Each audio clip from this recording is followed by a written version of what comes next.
ओम नमः शिवाय। स्कंद पुराण में आज हम जानेंगे नारद जी के द्वारा भगवान वासुदेव की स्थापना।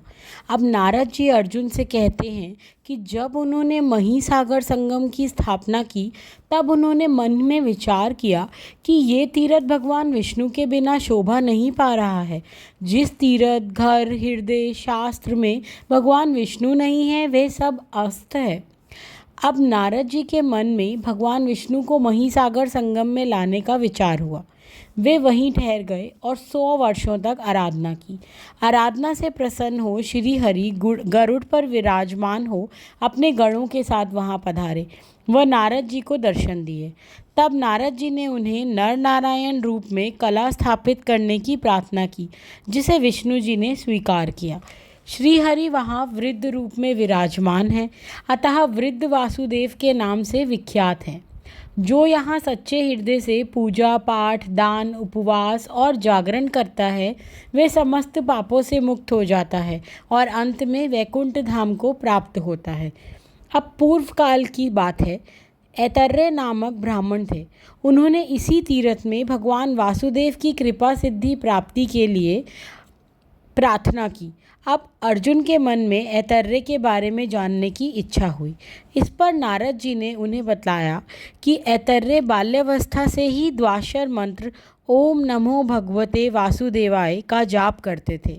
वह इस मंत्र की शिक्षा उन्हें पूर्व जन्म में मिली थी। ऐतर्य ना किसी से कुछ बोलते थे और ना ही अध्ययन करते थे, जिससे सबने उन्हें गूंगा समझ लिया। पिता ने माता को तिरस्कृत कर दूसरे विवाह के उपरांत चार वेदवांगो विद्वान पुत्र उत्पन्न किए। तब उनकी माता ने महिसागर संगम में डूब के मरने का निश्चय किया। वे गुस्से में ऐतर्य को भगवान का महामुनि भक्त होकर दीर्घकाल का आनंद भोगना ऐसा कह डाला। इस पर ऐतर्य हंस पड़े और माता के चरणों में प्रणाम कर कहा कि माँ, तुम झूठे मोह में हो, अज्ञान को ज्ञान मानकर बैठी हो। यह सागर तो मिथ्या है। मानव शरीर गर्भ से लेकर मृत्यु तक कष्टप्रद है। भाव दृष्टि से जिसका अंतकरण अत्यंत शुद्ध है वह स्वर्ग और मोक्ष को भी प्राप्त कर लेता है। राजलक्ष्मी व ऐश्वर्य से कौन सुख पाता है? मनुष्य स्वर्ग लोक में जो सुख भोगते हैं वे अपने मूलधन का गवाकर ही भोगते हैं। स्वर्ग में भी अत्यंत भयंकर दोष है, क्योंकि स्वर्गवासी जीव पुनः पृथ्वी पर अवतरित होते हैं।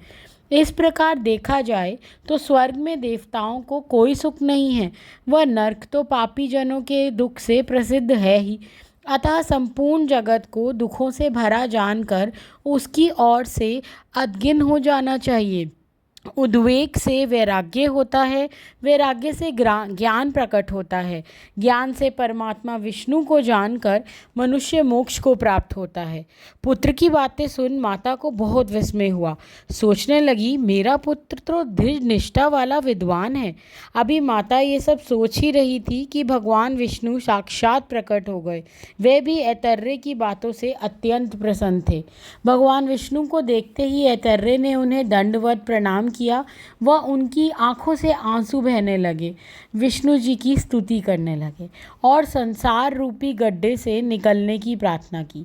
भगवान विष्णु उनकी स्तुति से प्रसन्न हुए। वे मनवांछित वर मांगने को कहा और ऐतर्य द्वारा प्रस्तुत स्तुति की, जो मनुष्य गुप्त क्षेत्र में वासुदेव का स्तवन करेगा उसके समस्त पापों का नाश हो जाएगा, अतः वह श्रेष्ठ अघासन नाम से विख्यात होगा।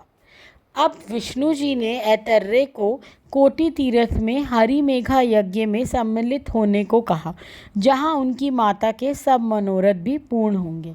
आगे नारद जी ने अर्जुन से कहा, भगवान वासुदेव यहाँ स्वयं विराजमान हैं। जो उनकी पूजा अर्चना और स्तुति करता है उनका पुण्य अक्षय माना गया है। स्कंद पुराण की आज की कथा यहीं समाप्त करती हूँ।